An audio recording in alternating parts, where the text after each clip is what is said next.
Well, I'm here with James Shaw from IPW. So how long have you been wrestling? Yeah, g'day. So I've been wrestling for about 7 years now. Okay. I haven't had a break, so my body's a bit bunged up. But yeah, 7 years. 2007 I started in July. Okay. So yeah, it's been a long time, a very long time. Your character's quite, what's the word, eccentric. I think that's a nice way to put it. Do you draw experience from your life? Yeah, well, basically I tell everyone it's just the real me, but just a little bit turned up. I I am pretty much an idiot in real life. I'm a bloody big plonker, really. So yeah, that's why it's so natural for me, is I can just go out there and do silly stuff, and people seem to like it for some reason. So I've just roll with it, I guess. But yeah, it's one of the easiest things I've done in wrestling. I mean, I've done a Russian gimmick before, and that was bloody hard because I'm not Russian. And then I kind of did the gimmick where I had the voices in my head, and that took a bit of effort because it was like I really didn't have voices in my head. And then one day I was just like, oh, you know what? I'll just be myself, and I'll just be silly. And if they like it, they like it. They don't, they don't. And yeah, and to my surprise, they caught on. So yeah. And you get to slap on some face paint, throw some lollies. Yeah. The face paint's not that expensive, but the lollies, because that comes out of my own wallet. So it's just every morning you got to show. It's like nip off to the supermarket, buy a big bag, and so that becomes a bit of a stressful thing sometimes.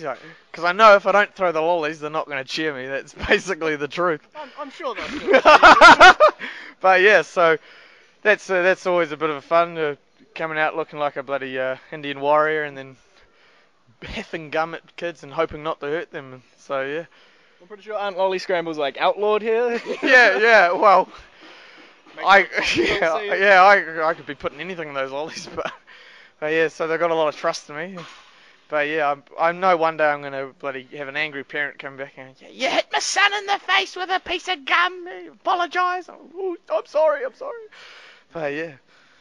So I believe you were here before the what's the word? Temporary shutdown. Yeah. That was a bit of an issue for us because, well, IPW is based in Auckland, as everyone knows, and so with when IPW declared they were shutting down, I was like, I've got nowhere to wrestle. Now, I had Wellington, but I had to do 12-hour bus rides every bloody day, so every weekend. So it was like, oh man, I've got nowhere to wrestle now. So when we did that final stint here and then Wellington, I was considering moving down to Wellington because that's really the only left. It was where they had wrestling. They had nothing in Auckland, and I mean, so that was my option. But luckily I waited a bit, and then we had Steve Wrigley, the comedian. He helped us board. He invested a bit of money and managed to get us back up, which was bloody cool for all of us. I mean, we all love wrestling, so when we heard the news that IPW was coming back, it's not shutting down, we were over the moon, man. We were so happy. But yeah, but dealing with that temporary shutdown, it was a bit of a spirit breaker, to be honest. I mean, because I'd won the cup, Yeah. and I was like, man, this is going to be the last time.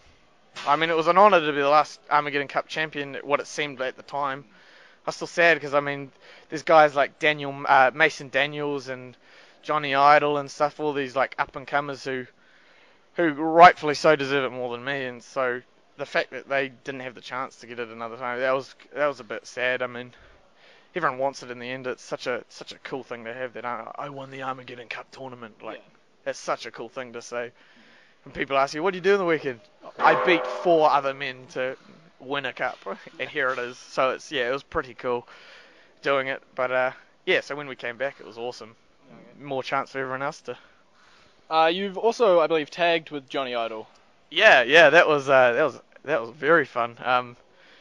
That's basically where I started the silliness because I knew Johnny for about a year before we decided, because I joined Project Mayhem, and that was just on the spot thing that night. The bookers were like, oh, okay, well, what can we do? We'll make him join Project Mayhem, and then I noticed Idol was there, and we were becoming good mates, and we were like, oh, we should tag, and then every day it was like messages, was like, we should do something stupid like you do a suplex and like RKO your foot, and we were like, oh, that's great, it's something stupid, and it just got to the point where we were trying to make each other laugh. So yeah, that was that was where I picked up my first title, actually, the NZWPW tag team titles with them, and we had that for about 7 months.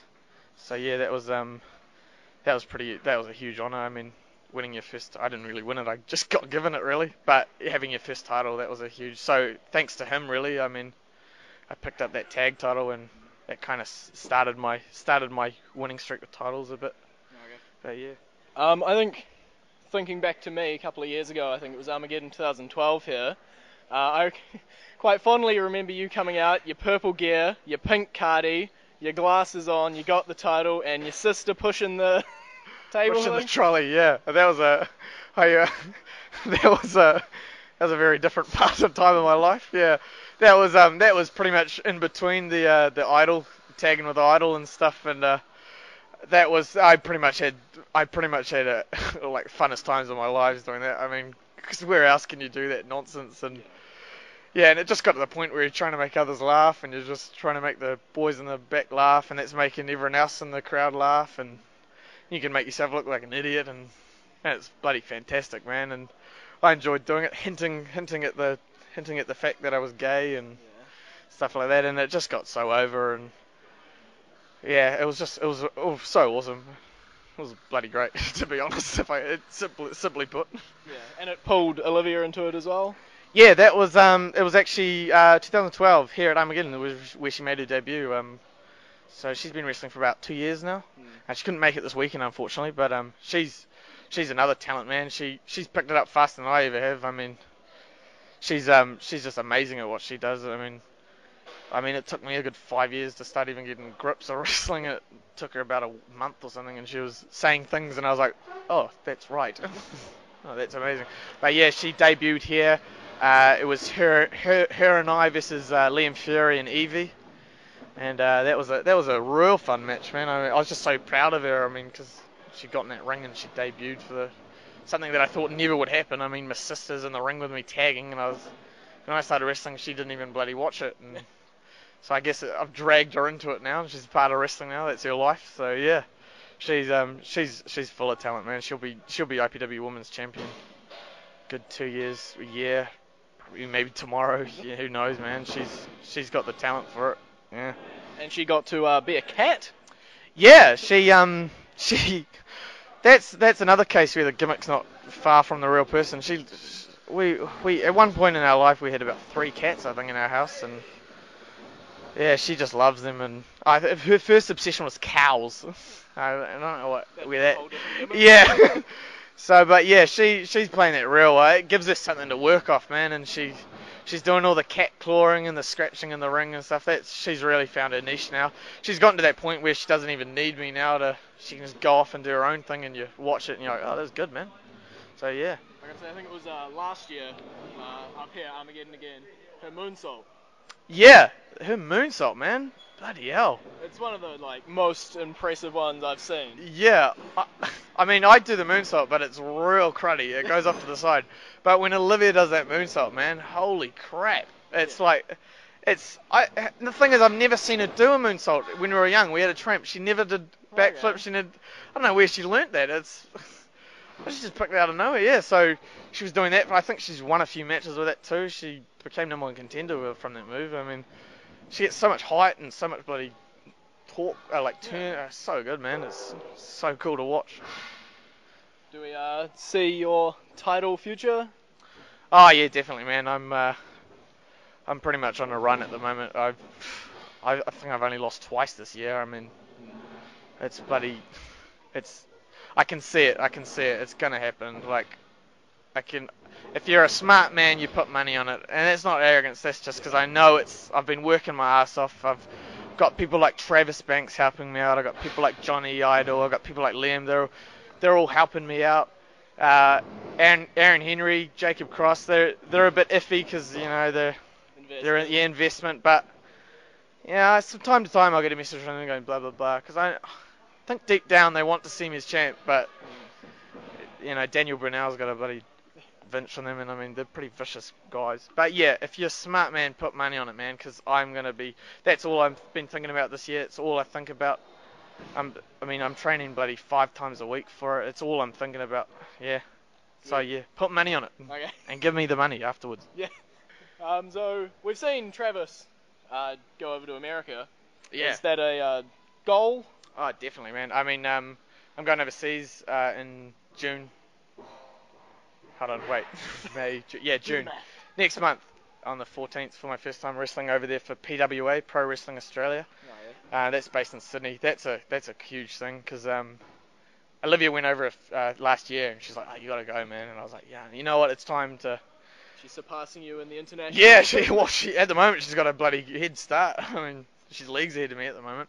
But yeah, so that's definitely a goal. I think at the moment I'm going to focus on that main title, the IPW Championship. Definitely focus on that. If it all works out, I win it, and then maybe look overseas. Look overseas. Maybe England, maybe America. Yeah. Japan. That's an option. But yeah, I mean, I've seen how much bloody Travis improved on both trips coming back. I'm like, oh man, I need to go get some of that knowledge, man. I need to go over there and just be a sponge and just learn everything. So yeah, definitely, man. It's the only way to get better, really. So did you watch wrestling when you were growing up? Is that how you got into it? Yeah, pretty much. I used to watch it on Sky, Sky One, back in before it became the box. But yeah, I was a bit of a late bloomer. I started when I think Batista and Triple H were feuding, and Oh, yeah. I used to watch it and I was like, oh, this is silly. And then I got sucked into it. I was like, oh, I got to watch next week. And it just got to the point where I just became an addict and I was just watching everything wrestling and just anything wrestling. And then we had when they came down to Wellington, I had we all went to the Cake Tin. They were down there. Okay. Yeah, that was my first live event and I was like, oh my God, I can't get enough of this. And I just went on Google and I was like, there's got to be something in New Zealand. So I just looked up New Zealand wrestling and I found IPW and boom, watched a few shows, tried out. I thought I wasn't going to make the tryout because I threw up halfway through and I was like, oh, they're not going to take me. But then I got a call from the then owner, Chuck, who's also known as The Machine. He called me up and he's like, we'll have you, thanks. He had a high voice at the time, but yeah, he's a cool guy. He taught me everything. Him, Alfred Valentine, Kingy, Daddy Cool, they all taught me everything. Dave O'Connor, Joseph Kincaid, they've all taught me everything. That's where I am now, I guess. So yeah, it was cool because every week you'd learn something new from all those different guys, and you could just mold it together how you saw fit. And I mean, you just you stood out because it's what you took was you. Yeah. So it was like not everyone was getting the same teaching because not everyone was taking in the same stuff. So yeah. And that made me the wrestler I am now, a complete idiot. So yeah. I know, talking of Dave O'Connor, I think my first ever live wrestling experience, I think it was 2011, you guys came down for, I think it was Waikato Show, the last ever one in that format. First ever match, it was the Deluxio Brothers, Kazuki, ended when Davey hit him with the wrench. Yeah. I was at a freestyle tournament for half the day and I only heard about that. I don't even think that was a part of the script, to be honest. But yeah, I mean, I just heard, oh, because you could go out with a wrench. I was like, why? It felt like it, I guess. But I was like, oh, what the hell? Yeah, and then I think the only match, I had a match later on that day on that show, and it was the Deluxio Brothers versus Pirates and Ninjas versus Brian St. James and me when I was Misha Ivanov. So that was an interesting experience. So, and I had already had a tag partner, and he already had a tag partner, and we're mixing up. But yeah, and the Pirates and Ninjas ended up winning that. That was for the tag titles. Yeah. But yeah. Okay, well, it's been great talking to you. Yeah, awesome, man. It was bloody great. I bloody love doing these things. It was a pleasure, man. We'll buff it up on our SoundCloud, and we'll send the link out. Yeah. Am I able to just say where they can yeah. look me up? Yeah, sweet. Just look me up on Facebook, James Shaw IPW. I'm on Twitter as well, James Shaw IPW. If you're in the area, Auckland, come to a live event, man. Our next one's July 5th. It's going to be a doozy at the Linfield Recreational Centre. Yeah, and don't forget to look these guys up, man. It's awesome. They've given me a chance. So yeah, I'll be putting this on my page, and yeah, hopefully you'll be listening over and over again because of my sweet voice. But yeah. You booked yet for that show? Yeah. I think, well, it's not official, but I want to try and get the Ligers because they were hurting my mate Johnny Idol at the last show, so I was like, hey, you know what, let's bring Project Mayhem back for one night. But hopefully, I've got to send the email through to Daniel Burnell, and hopefully he accepts. Half the time he doesn't listen though because he's worried about the investment crap. But yeah. But yeah. All meant to forget that Handsome Danny. Yeah, Handsome Danny, forget that the former Armageddon Cup champion. Hair up in a bow tie. Yeah. shoving his privates in your face, and you're just like, get out of here. Now he's wearing a suit. Yeah, it's a very odd transformation, I must admit. He's all about the money now. He's not all about the kissing other men, and yeah. I think at one point everyone on the roster had been kissed by Handsome Danny Jacobs, just a big smooch on the face, and you're just thrown up in your mouth. But yeah. I gotta admit, watching today, I think Handsome Danny may have passed some of his knowledge down to Brooke Duncan. Yeah, we were talking. A couple of us were talking backstage. We were just saying he's pretty much the new Handsome Danny. He's just, I don't know what's happened there. He's may have shared a bottle of water or something, and the genes have just passed through. But yeah, I mean, I can see he reminds me of a very young Handsome Danny Jacobs. And that's a good thing, really, because Handsome was full of talent, man. He bugged people off, but Fire Mountain. Yeah, Fire Mountain. But yeah, he was very over the top. He's a hell of a talent, man. I've wrestled him a couple of times now, a good 4 times now, I think, 4 or 5, and every time I've just enjoyed it, man, because I'm beating the snot out of him. But yeah, I mean, he's full of talent. He's definitely one to watch. There's so many people at the moment, man. I'd just be here all day, like Taylor Adams. There's so many people you could list, man.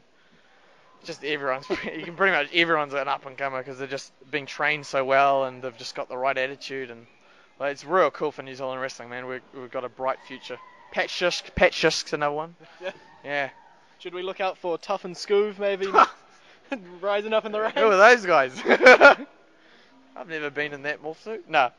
I don't know. Only things I've seen of them is losing. I think they beat Fro Fitness once. Pat and Justin Decent when he was around, but their one and only win. Yeah, their one and only win, and then they've gone on to about 17 losses, I think. Pretty sure your sister's beaten them. Yeah, my sister's Amy St Clair, aka Beatrice Presley's beaten them. Everybody's beaten. Yeah, everyone's beaten them. Bloody, I think Olivia's beaten them twice now. It's just ridiculous. I think they're in rehab at the moment. That's why they weren't here today. They're recovering. That'll explain it. Yeah. But I don't know, maybe they might be in the future. Who knows, they might become tag champs in the end, and that's when you know wrestling's dead. At the moment Tough and Scoove become tag champs. Well, they got to be TNT. Oh yeah, that's another team that's pretty much the future of wrestling. TNT.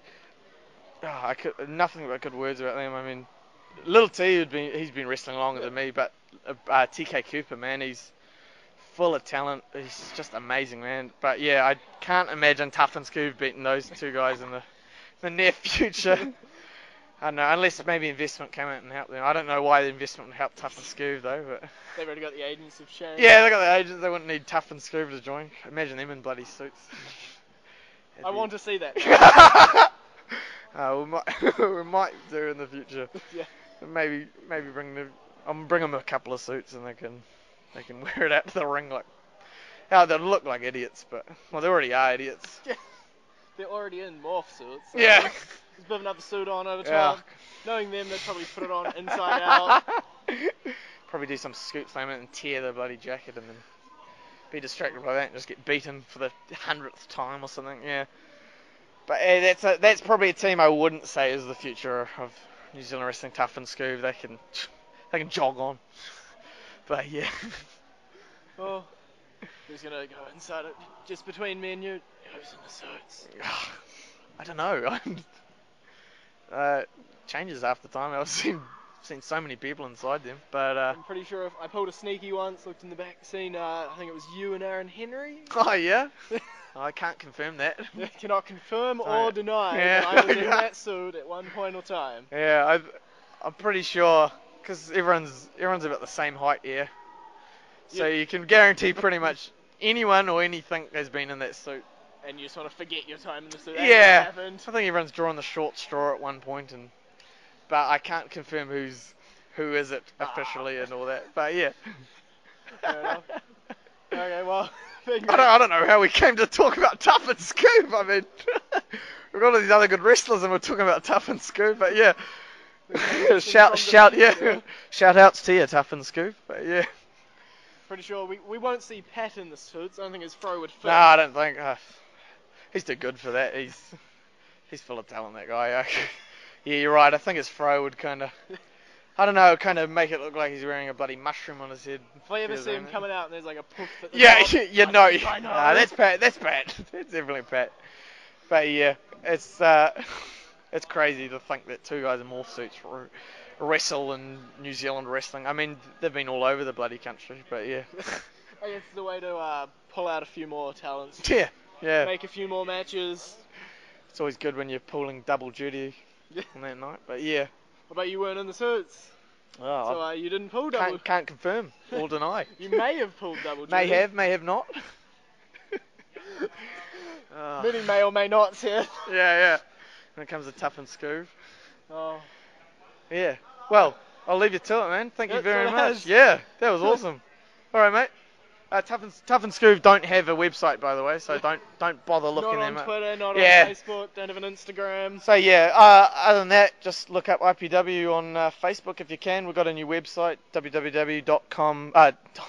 Very short website now, www.impactprowrestling.co.nz, and that will just have all your dates and stuff. And yeah, and follow us all on Facebook, and hopefully not get annoyed by our posts. Hopefully. Yeah, thanks, mate. All right. Cheers. So the